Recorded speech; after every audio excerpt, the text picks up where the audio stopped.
Hello students, welcome back to my YouTube channel IELTS with Preeti. Today we will be discuss about task 1.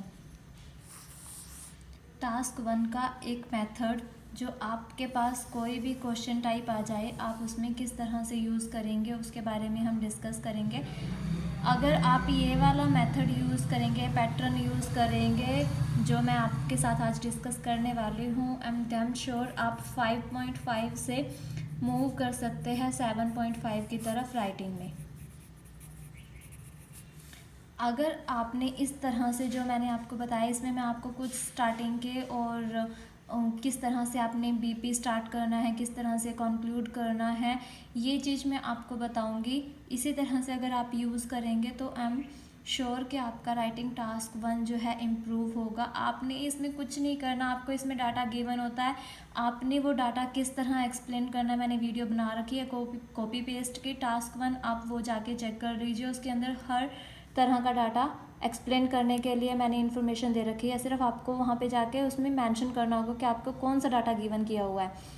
But आपने वो sentences तब use करना है जब आपको उसका पैटर्न पता होगा। आपको कोई भी टास्क जब यूज़ करना है, स्टार्ट करना है हमने लिखना, तो सबसे पहले आपको उसका पैटर्न पता होना चाहिए कि हमने क्या सबसे पहले introduction, then overall and then BP1 and then BP2। BP2 हमारा ये होता है हमारा इसमें मेथड टास्क 1 अटेम्प्ट करने का राइटिंग में एकेडमिक की। बट जो हमारा वो होता है टास्क 2 वो अलग तरीका है, उसमें इंट्रोडक्शन होगा, BP1 BP2 होगा and then you can use there conclude your task 2। But यहाँ पे आपको क्या करना है, सबसे पहले इंट्रोडक्शन करना है, उसके बाद ओवरऑल करना है यानी कंक्लूजन, फिर BP1 और BP2 करना है। BP1 में जो अगर आपको दो दिए गए हैं मैप वहाँ पे, तो फर्स्ट में आपको फर्स्ट का डाटा एक्सप्लेन करना है, सेकंड में सेकंड को। अगर कंपैरेटिव दिया हुआ है तो फर्स्ट में एक्सप्लेन करना है और सेकंड को सेकंड वाले में आपको वहाँ पे राइट करना है। मैंने आपको बताया ही है कि किस तरह से अपना डाटा एक्सप्लेन करना। वो सेंटेंसेस जाके चेक कर लीजिए, वो वीडियो मैंने बहुत ध्यान से बना रखी है, उसमें आपको बिल्कुल भी एफर्ट्स नहीं करने, आपको सिर्फ एक बार जाके वीडियो चेक करनी है। 100% श्योर कि आपको समझ आ जाएगा कि किस तरह से आपको अपना डाटा एक्सप्लेन करना है। तो इंट्रोडक्शन आप सबको गाइस पता ही है, इंट्रोडक्शन में हमारा क्या होता है, सबसे पहले हमें एक स्टेटमेंट दी होती है, सिर्फ हमको उसी को ही पैराफ्रेज करना होता है। अब मैंने आपको उसमें बताया है, अगर हमारे पास फ्रॉम है तो हमें बिटवीन यूज़ करना है, एंड है, क्या है, जो भी हमारे पास ईयर मेंशन होते हैं उसको हमें किस तरह से एक्सप्लेन करना है। अगर 4 कंट्रीज़ लिखा हुआ है हमारी स्टेटमेंट में, तो हमें वहाँ पर 4 कंट्रीज़ के नेम मेंशन कर देने हैं, जिसकी वजह से हमारा जो टास्क 1 की वो है स्टेटमेंट वो पैराफ्रेज हो जाएगी इजीली। बस आपको ध्यान से वो करना है कि किस तरह से हम उसके अंदर वर्ड्स जो हैं इंक्लूड कर सकते हैं या अपनी कोई भी लैंग्वेज है एग्जामिनर को दिखा सकते हैं, जिसकी वजह से हमारा जो है स्कोर इम्प्रूव हो सके। सेकंड क्या होगा, इसमें कनेक्टर्स जो यूज़ करते हैं हम BP1 में। BP1 जब हम स्टार्ट करते हैं, हम डायरेक्टली कभी भी BP1 स्टार्ट नहीं करते, चाहे BP1 हमारा टास्क 1 में हो, चाहे BP1 हमारा टास्क 2 में हो। सबसे पहले हमें क्या करना होता है, to begin with, then you can use comma, to initiate with and to commence with. ये हमारा BP1 में होता है। याद रखना है आपको इस चीज़ को कि BP1 जब हम बोल रहे हैं लिखने के लिए, तो हमें वहाँ पर सिर्फ इन के अकॉर्डिंग ही अपना BP1 स्टार्ट करना है, और आपको इस चीज़ की टेक केयर करनी है कि इसके बाद आपको कॉमा ज़रूर मेंशन करना है। After that you can write their data, ठीक है।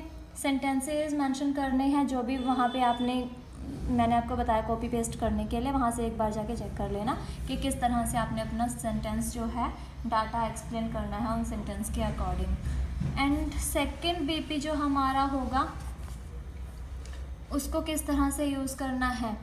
BP1 में हमने बोला टू बिगिन विद कि हम इसके साथ स्टार्ट कर रहे हैं, बट BP2 में हमारा क्या होगा, proceeding further, conversely, however. And however कहाँ पे यूज़ होगा, जहाँ पे हमारा अपोजिट डाटा होगा, ठीक है ना। और कन्वर्सली भी हमारा वहीं पर होगा जहाँ पर अपोजिट डाटा होगा। प्रोसीडिंग फर्दर हमारा कहाँ पर होगा कि हमें एक ही ग्राफ दिया हुआ है, चाहे वो बार चार्ट है, पाई चार्ट है, और हमने उसी को ही आगे एक्सप्लेन करना है, तो वहाँ पर हमने प्रोसीडिंग फर्दर यूज़ करना है। क्यों, हम उसी चीज़ को कंटिन्यू कर रहे हैं, तो इसलिए हमने सेकंड बीपी बनाया। तो हमने वहाँ पे जैसे हमें लाइन ग्राफ में दे रखी हैं, 2 लाइंस दे रखी हैं, फर्स्ट को हमने एक बीपी में कर दिया और सेकंड को हमने सेकंड वाले बीपी में कर दिया। तो इसको हमने टू बिगिन विद कर दिया और इसको हमने प्रोसीडिंग फर्दर कर दिया। आपको इस चीज़ की टेक केयर करनी है। और अगर हमारे पास लाइन ग्राफ है और दूसरा हमारे पास पाई चार्ट है, तो जब हम पाई चार्ट यूज़ कर रहे हैं तो वहाँ पर हमने हाउएवर और कन्वर्सली यूज़ करना है, अदरवाइज हमें प्रोसीडिंग फर्दर यूज़ करना है। यही हमारा टास्क 2 के लिए है गाइस, कि to begin with, to commence with, to initiate with हमने तब करना है अगर हमारा सेम मतलब जो भी हम टास्क 1 स्टार्ट कर रहे हैं, ये तो कॉमन सी थिंग है, ये तो आएगी। बट जब हमारा सेकंड बीपी स्टार्ट हो रहा है, वहाँ पे आपको टेक केयर करनी है। अगर कंपेयर कर रहे हो, उसको अपोजिट जा रहे हो, तो आपको उसी के अकॉर्डिंग जो है आपका कनेक्टर BP2 में यूज़ करना है। अब आएगा आपका ओवरऑल। ओवरऑल क्या होता है, कंक्लूजन। कंक्लूजन बोल सकते हैं हम टास्क 2 में, बट हम टास्क 1 में एकेडमिक्स में बोलते हैं ओवरऑल। और ओवरऑल हमारा मैंने यहाँ पे लास्ट में मेंशन किया है, बट आपको क्या करना है, after paraphrasing your statement introduction and then you can write there overall.